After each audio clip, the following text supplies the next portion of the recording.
Salut tout le monde! Bienvenue sur un paysage lunaire à 3000 mètres d'altitude. J'ai dormi juste là-haut. Et avec une belle vue sur le glacier de la Plaine Morte dans les Alpes suisses. Je continue ma petite réflexion sur le challenge de la semaine. C'est parti!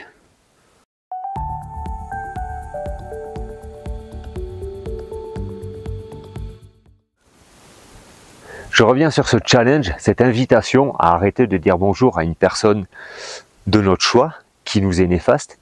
Et je vois dans des discussions que ça suscite un petit peu de la réaction parce que c'est quelque chose qui vient toucher un petit peu. C'est vrai que ça peut être quelque chose de assez dur, d'assez confrontant pour la personne parce que, en fin de compte, j'ai eu un petit retour qui était très intéressant, qui disait mais le fait de plus dire bonjour à cette personne-là, c'est pas ne plus être en lien, et c'est presque au contraire, ça va être créer un autre lien.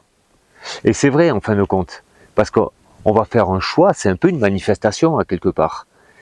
Mais ce qui est important là-dedans, c'est vraiment de se sentir en accord avec ça. Et surtout, l'importance de cette démarche, dans ce que moi j'essaye de rechercher là-dedans, d'apporter,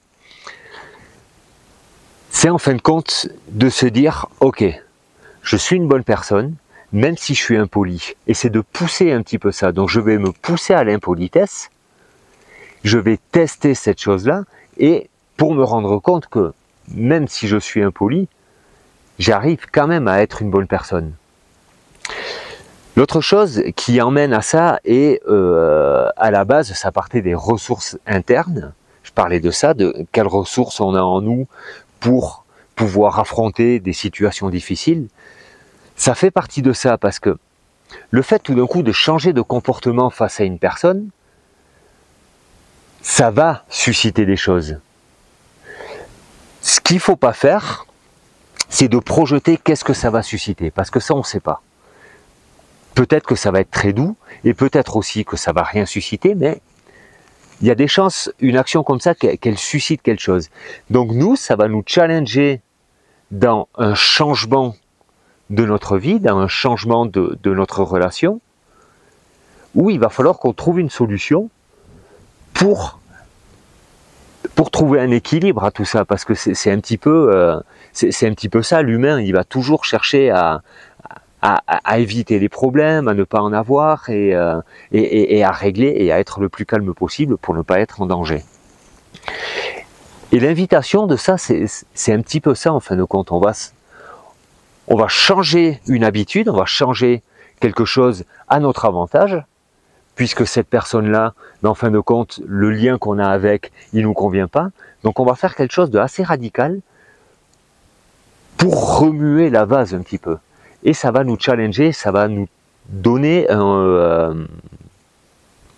ça va nous donner une opportunité de changer tout ça, et donc d'être dans un nouvel esprit. C'est comme un esprit de croissance, on va évoluer dans quelque chose, et donc si on évolue dans quelque chose, on apprend à évoluer, et on apprend à gérer une situation.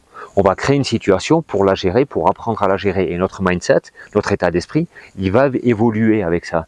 Et c'est un petit peu ça, l'idée de mes challenges que j'ai, c'est un petit peu,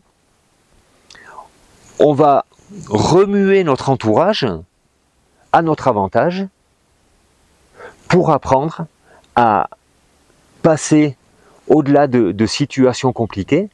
Et en plus de ça, quand on aura reconstruit notre entourage à notre avantage, on sera sur une base beaucoup plus stable et beaucoup plus saine pour pouvoir pallier aux éventuels événements pas agréables, on va dire, qui va arriver. Parce que forcément, on va avoir des événements qui vont arriver. Un accident, une maladie, un deuil, une séparation, quelque chose de pas agréable.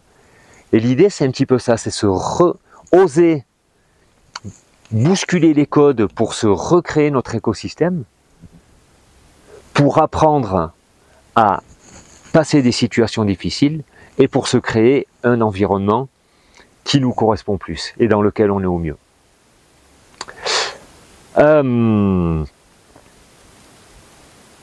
Là-dedans, moi je découvre aussi, je cherche.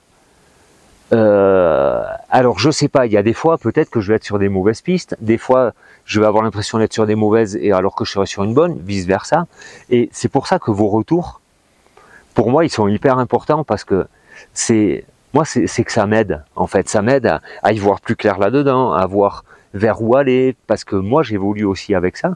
C'est le but de toutes mes vidéos pendant une année. Et si vous me faites des retours en privé, en public, sur les commentaires, moi ça me donne de la matière de réflexion et ça m'aide à avancer aussi. Et ça va m'aider à pouvoir éventuellement proposer d'autres choses plus pertinentes et plus fines dans le temps. Voilà. Je vous laisse encore avec ce paysage un petit peu et je vous dis à demain pour de nouvelles aventures. Ciao.